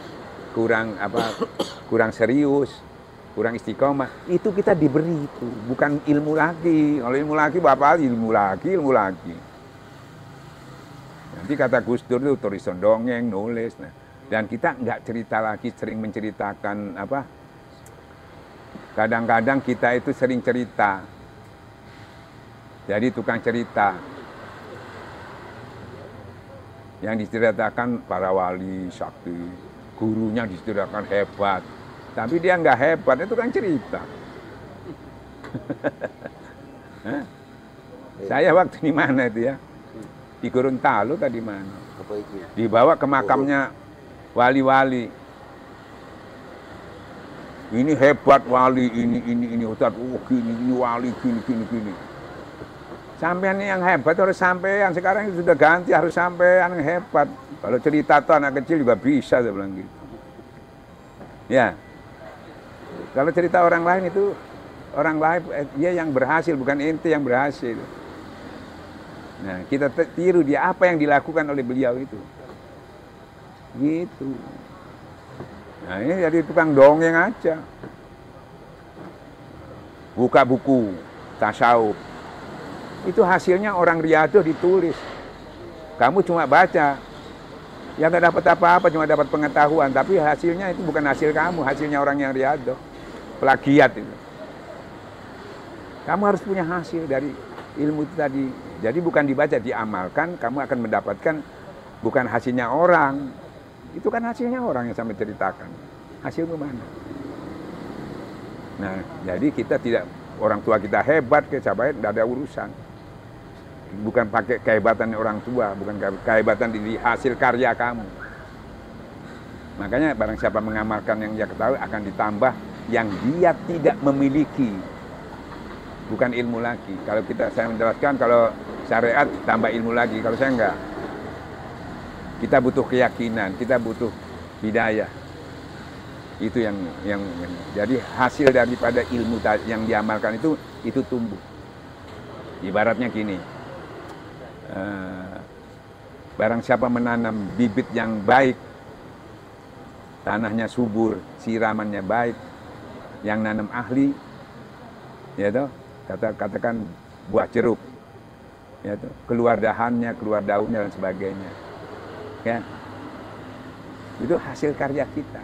Tapi pahamnya bukan kita yang mengeluarkan, Tuhan, kerjaannya Tuhan. Tapi kita karena terlibat di situ, itu diberikan kepada kita kepada Tuhan. Padahal itu hasil Tuhan, tapi kita dilibatkan untuk ikut, cuma sedikit aja kita ikutnya itu, cuma menanam aja. Kita cuma zikir aja.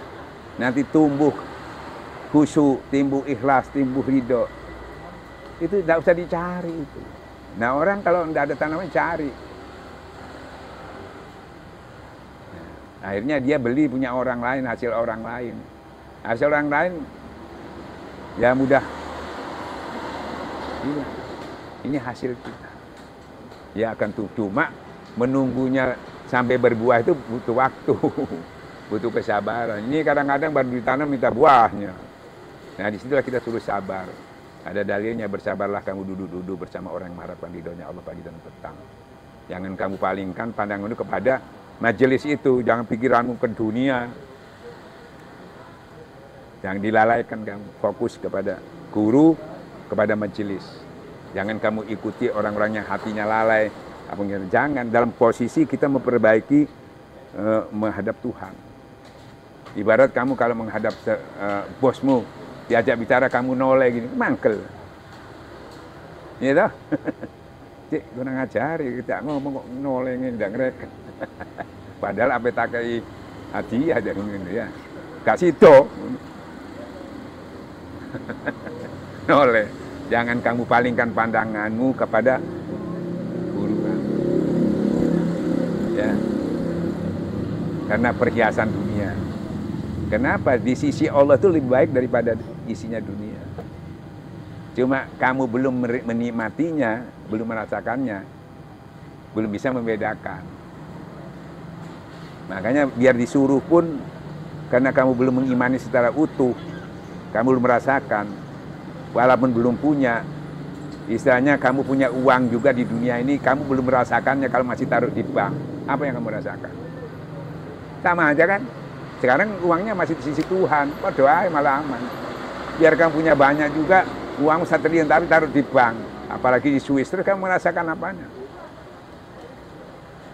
Ya, sewaktu-waktu kamu bisa ambil. Ini juga sewaktu-waktu bisa diambil. Terus nggak ada kesulitannya. Ada janji Allah kan begitu. Ya. Nah, jadi akhirnya orang-orang itu bisa zuhud karena dia merasakan dia punya, tapi di sisi Tuhan. Dan itu dikatakan, nah yang di sisi manusia itu sebanyak apapun harta, anak, pinak dan sebagainya itu hanya perhiasan yang menipu. Nikmat yang menipu. Ya, kamu punya mobil, nikmat enggak? Mobil baru, nikmat ya? Nikmat. Tapi terus nyerempet.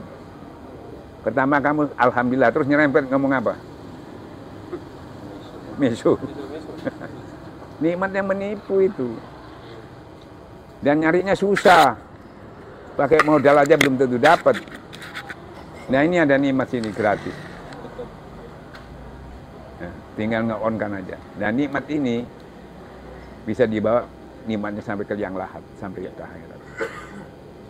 Jadi itu makanya bukan itu ditinggalkan, tapi jangan dinomorsatukan. Ya, ini cuma. Karena ini, iya. Iya, enggak masalah. Anggap kholwat. Makanya orang sering, wah aku nggak sempat ngaji. Misalnya ya, engkau sempat kok, tapi mengamar kok sempat gitu loh. Gak apa-apa. Kholwat. Ya, insyaallah. Aja harus istirahat dhisik. Jangan banyak pikiran. Masih dah kerja pikirannya kayak gak bisa. Full Allah. Ya, insyaallah. Orang sakit itu, apalagi sudah orang sakit itu, dan yang mulai orang sakit itu sering keliru, apalagi sudah permanen. Dia berobat itu serius sekali.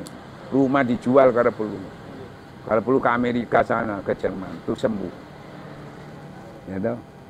Padahal orang sakit ini ada dua. Kalau enggak pakai obat, caranya obat dan tobat. Ini obat toh, enggak pakai tobat, enggak bisa. Sebab kalau pakai obat enggak sembuh, dia pakai tobat, sembuh dia penyakitnya. Ya toh? Nah, mulai.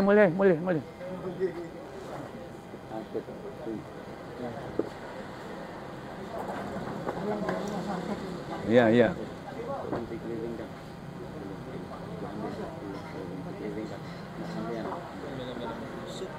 Jadi harus pakai obat, pakai tobat. Ini pakai obat tuh nggak pakai tobat matinya, kepui.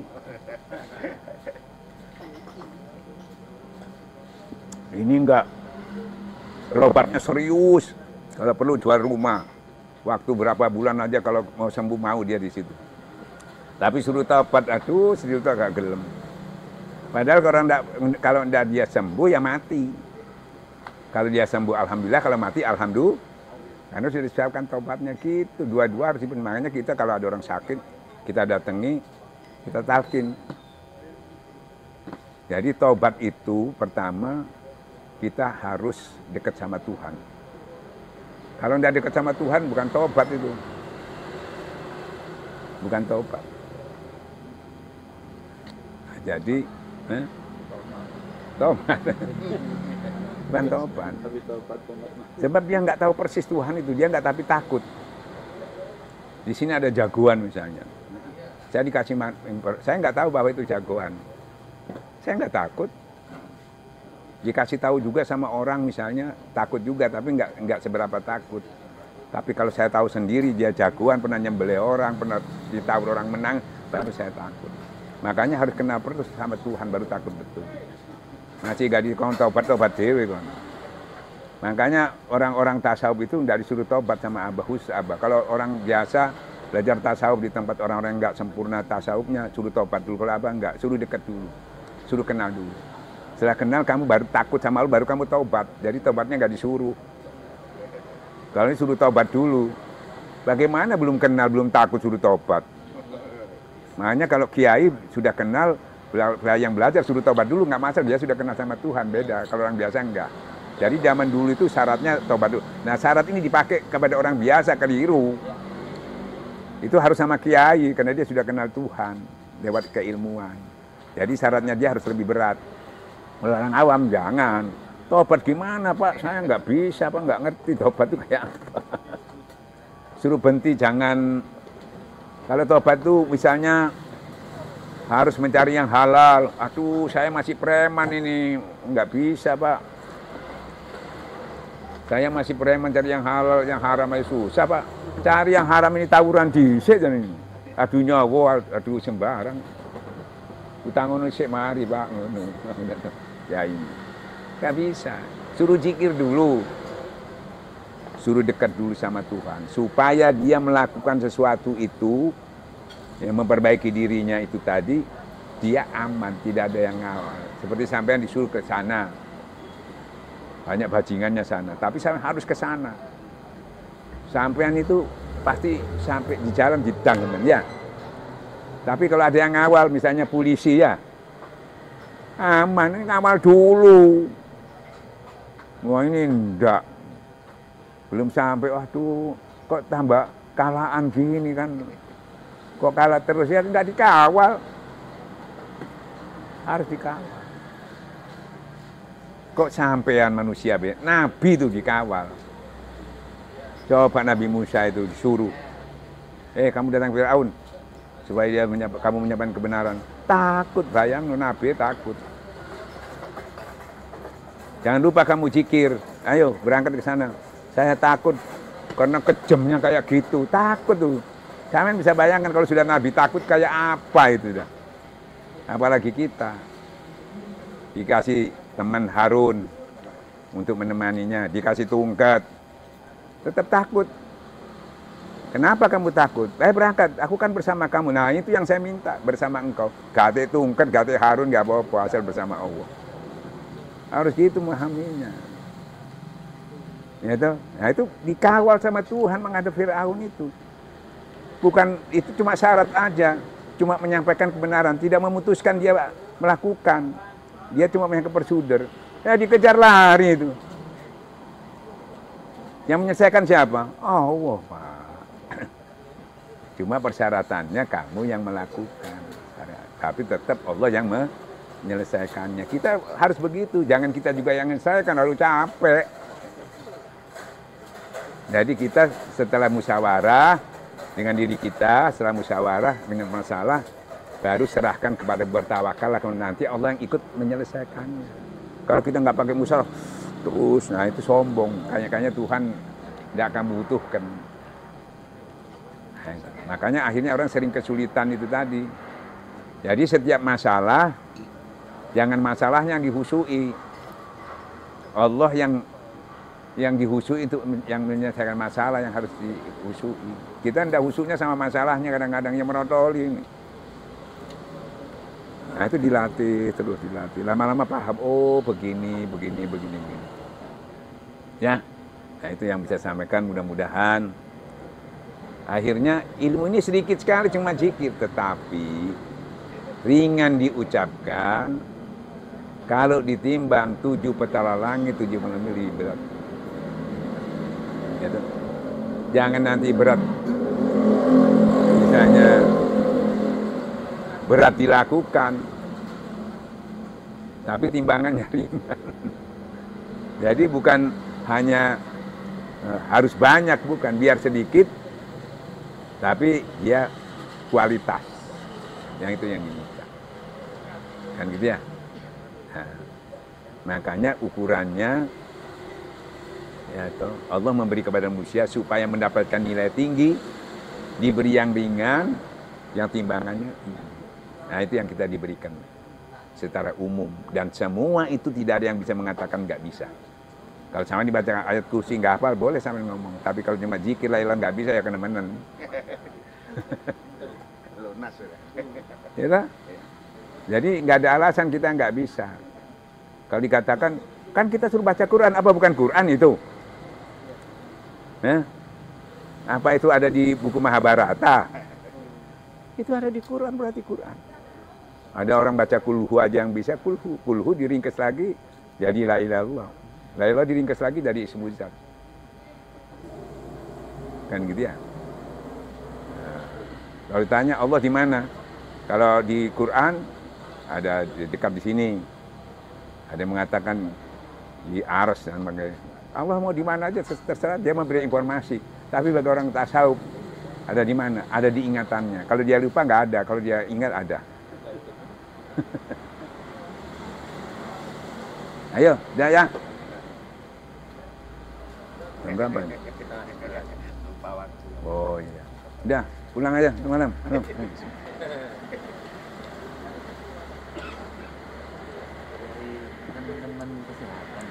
Oh iya.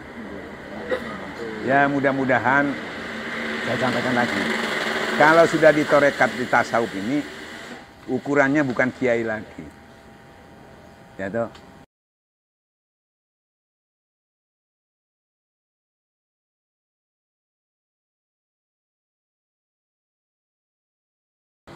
Orang kuasa lebih kuasa banyak. Kita berusaha, bukan pinter kita yang menolong, bukan yang menolong kita, walaupun apa adanya. Kalau ditolong Tuhan, di Rasulullah perang sedikit bisa mengalahkan banyak karena pertolongannya. Kita harapkan pertolongannya. Untuk ditolong Allah, salah satunya kita harus dekat sama Tuhan. Jadi semua yang sampean lakukan, biar sampean kiai kalau tidak melakukan hablum minan nasati, manfaat bagi orang lain, dia dokter, dia apa, itu lebih dihormati daripada ya. Sebaiknya manusia itu bermanfaat bagi orang lain. Jadi kita apa yang kita bisa kita berikan walaupun apa adanya, insya Allah diberkahi sama. Itu yang paling penting ya. Yang mudah-mudahan kita ya tetap berupaya, terutama ikhlas itu zikir. Jadi bukan ikhlas saya bukan. Dengan zikir itu berarti kita duduk berdiri kita karena Allah. Karena Allahnya karena di sini. Kalau ikhlas saya ikhlas bahasa basi. Kalau kita sudah dudukmu berdirimu berzikir berarti kamu semua yang kamu lakukan itu jadi ibadah karena Allah. Buktinya kenal Allah ya dari ismu zat ini, dari zikir ini. Kalau enggak ya enggak kenal Allah. Nafsu yang hidup di situ. Ya udah gitu aja ya. Kekurangannya itu. Sudah tahu ya sudah. Sudah belajar zikir.